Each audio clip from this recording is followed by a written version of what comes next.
Saat Lala ini kayak sudah selesai berbincang dengan adiknya ya, Lala merasa makin merinding. Dia tuh tidak mengerti kenapa kok ada rasa takut, rasa deg-deg, rasa tidak nyaman ketika berada di tempat itu. Setelah sepeda motornya berhasil dihidupkan oleh Pak Sapang, Lala pun permisi pulang, dan ketika itu yang membawa sepeda motornya adalah adik Komang dan Lala boncengan. Karena ingin keadaan unduknya, Lala kok merasa merinding semacam.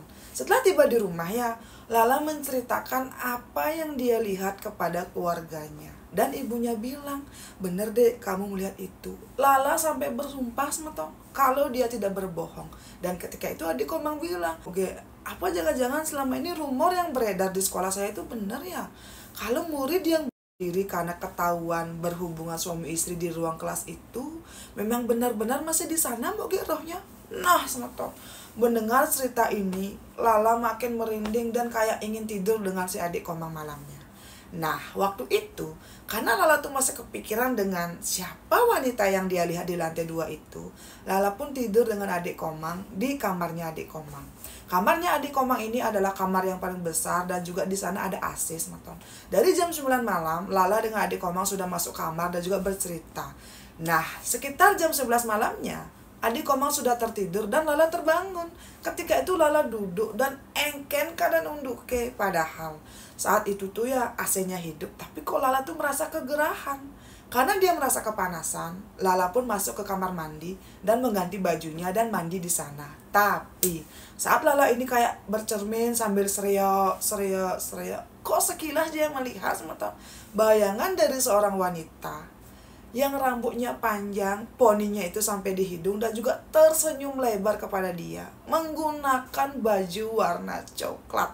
Dan itu adalah bayangan dari wanita yang tadi sore dia lihat di lantai 2 sekolahnya si adik Komang. Nah, kemanapun Lala pergi di malam itu ya, entah dia bercermin, entah dia duduk, menutup mata, membuka matanya, Lala terus saja melihat kok bayangan dari wanita ini seakan-akan mengikuti Lala. Besok paginya Lala demam dan harus dilarikan ke dokter. Saat tiba di dokter, Lala ini kan kayak diberikan obat dan dokter bilang, sepertinya Lala ini mengalami shock karena suatu kejadian yang membuat dia tuh kayak berpikir terus dan badannya itu kayak tidak bisa menerima shock ini. Dan karena itulah dokter menganjurkan Lala harus banyak tidur, istirahat, dan juga minum air putih. Setelah tiba di rumah ya, ibunya Lala bilang, nanti kalau kamu sudah bayian, kita melukat ya dek ya. Jangan sampai kamu sakit loh. Sebentar lagi kan layanan galungan. Dan Lala pun mengiyakan. Sore harinya, semua orang ini kan sedang sibuk semetonnya. Ada yang metanding, ada yang menjajahitan, ada yang ngelawar juga. Ketika itu, Lala sendirian ada di dalam kamar. Tapi dia masih bisa mendengar suara orang tua dan juga suara adiknya sedang bercengkrama di ruang tamu. Nah, ketika itu sayup-sayup Lala tuh merasa capek sekali dan dia pun tertidur. Di dalam mimpi, dia ini sedang berjalan-jalan di sekolah SMP-nya si adik Komang. Dan di dalam mimpi itu juga, Lala kembali sedang berdiri di tengah-tengah lapangan basket dan melihat ke arah lantai 2, di mana gudang buku sedang tertutup. Dan ketika itu, di dalam mimpi ceritanya Lala tuh melihat semeton di kejauhan. Itu tuh siapa sih, kok ada sepasang murid cewek dan cowok kembali masuk. Tapi setelah beberapa detik ya, yang keluar hanya si murid cewek. Dan si murid cewek ini yang tadinya cuma berdiri diam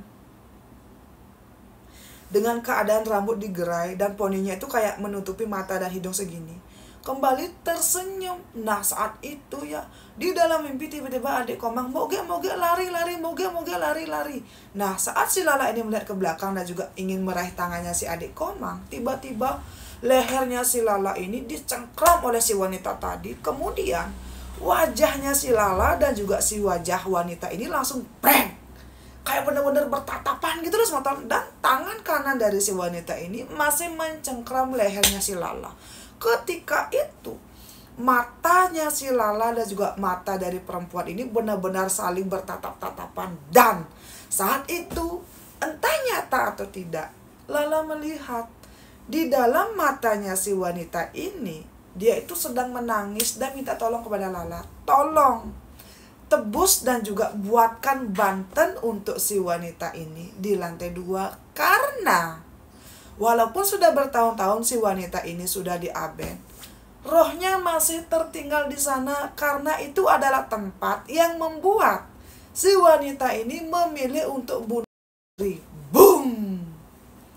Kok gini?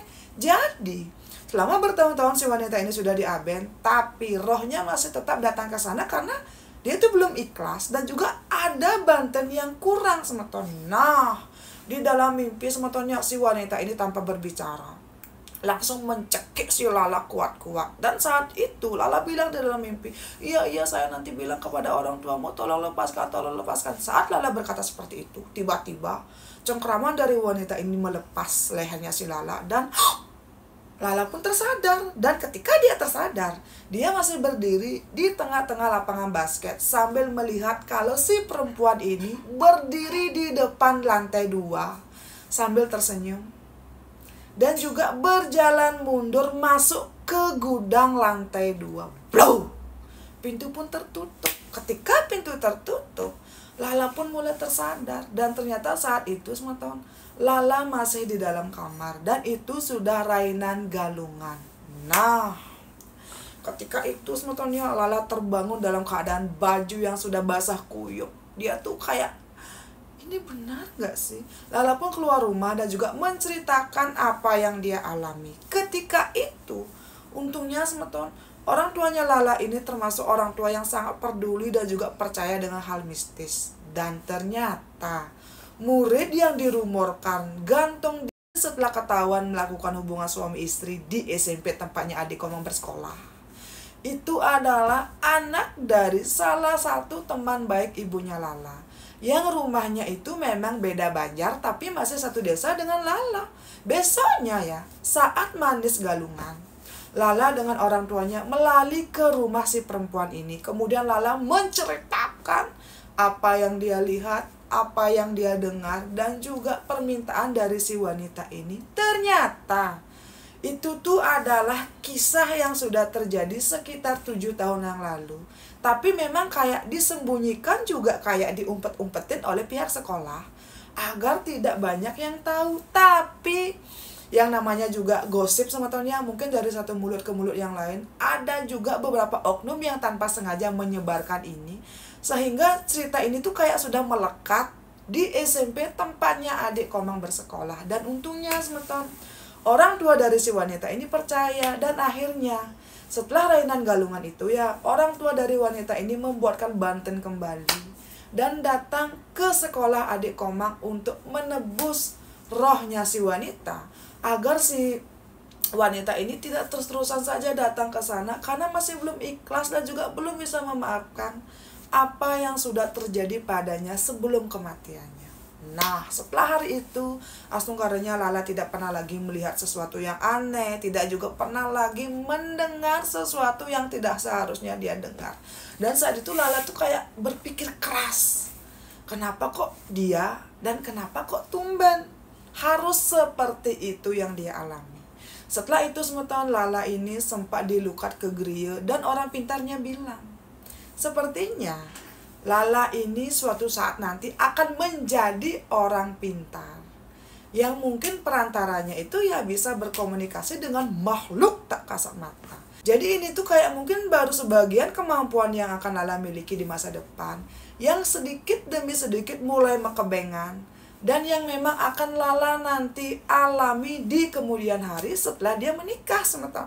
Setelah kejadian ini, Lala tuh kayak mulai sadar semeton.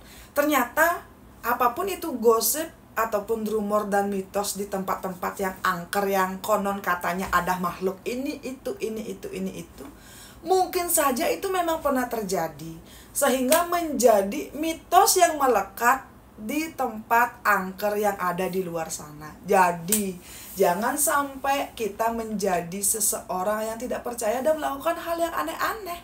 Di sini Lala kan tidak melakukan apapun, tapi kok kenapa dia yang ditargetkan gitu loh semeton. Nah, sebelumnya sukses untuk Gek Lala yang sudah mau bercerita, dan semoga kedepannya Gek Lala bisa menjalani hari-harinya dengan lebih baik lagi. Dan juga untuk semetonku, bagaimana? Kalian tipikal orang yang percaya nggak sih dengan cerita-cerita seperti ini? Atau kalian cuma berpikir, ah itu cuma cerita ya, nggak mungkin gitu loh. Tinggalkan jejak dengan cara like, comment, dan subscribe ya. Ingat, like, comment, subscribe itu gratis. Jadi tolong like, comment, dan subscribe. Sampai ketemu di cerita saya selanjutnya. Dadah.